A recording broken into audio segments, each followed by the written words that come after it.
ఇక్కడ వచ్చేసి కాకరకాయ ఎప్పుడండి మసాలా వేసేసి చాలా టేస్టీగా ఉంటుంది. దీని ప్రాసెస్ ఎలా చేశానో చూపిస్తానండి, చూసేయండి. ఇక్కడ వచ్చేసి కాకరకాయ ఫ్రై అయితే చేస్తున్నాను. ఇది ఎలా చేస్తానో చూడండి. ఇలా అయితే గుండ్రంగా అయితే కోసుకున్నానండి. దీంట్లో గింజలు అయితే తీయలేదు, పైన పొట్టు తీసేసాను. చేదు అయితే ఏముండదు. చేదు లేకుండా ఎలా ఫ్రై చేసుకోవాలో చూపిస్తానండి. దీంట్లో మనం సాల్ట్ వేసుకొని చూడండి ఇలా కలుపుకోవాలా. చేదు అనేది వెళ్ళిపోతుంది.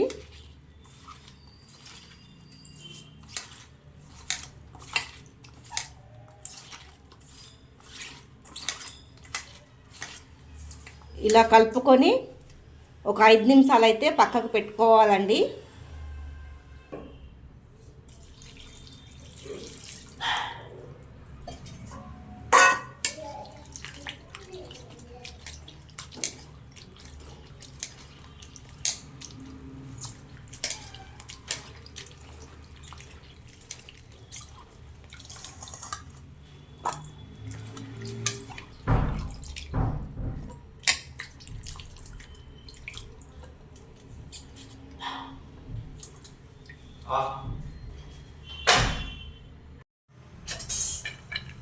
ఫస్ట్ కొబ్బరి వేసుకోవాలండి.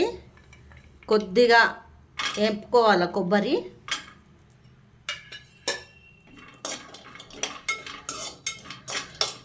పచ్చివాసన రాకుండా కొంచెం కొబ్బరి వేయించుకొని పట్టుకోవాలి మిక్సీలో.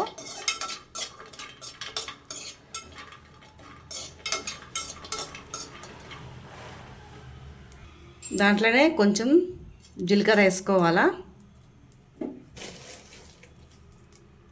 కొద్దిగా ధనియాలు,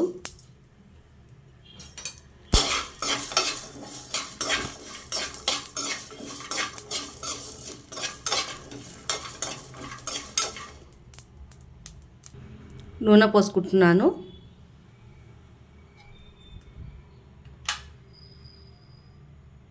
నూనె వేడెక్కాక ఇది వేసుకోవాలండి.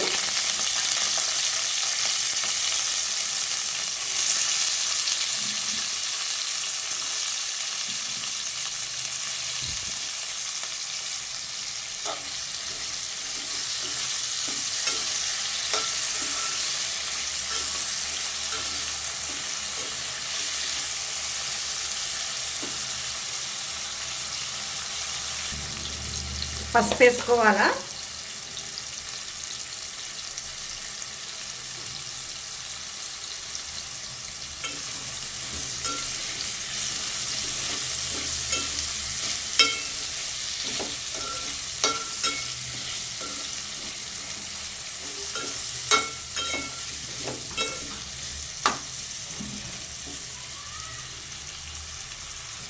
మనకు రుచికి సరిపోయేంత సాల్ట్ వేసుకోవాలా.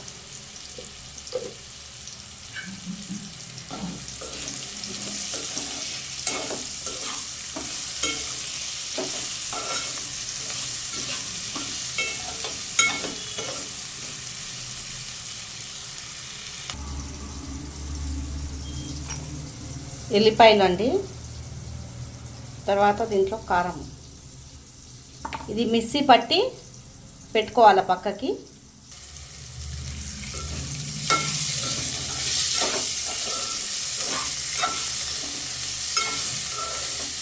సూపర్ టేస్టీగా ఉంటుందండి. ఇలా పప్పు ఎంబడి, పచ్చడి ఎంబడి తింటే చాలా బాగుంటుంది. పక్కకు పెట్టుకొని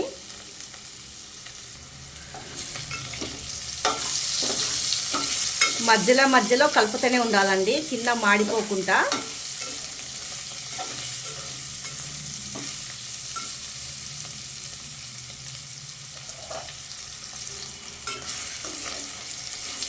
ఇలా రెడ్గా ఫ్రై అయిపోతే క్రిస్పీగా బాగుంటుందండి కాకరకాయ ఎప్పుడు.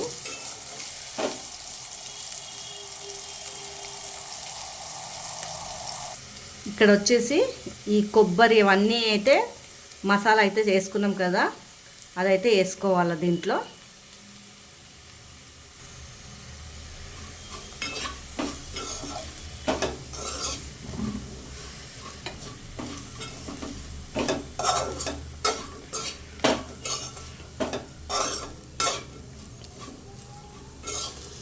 టేస్టీగా అవుతుందండి ఇది.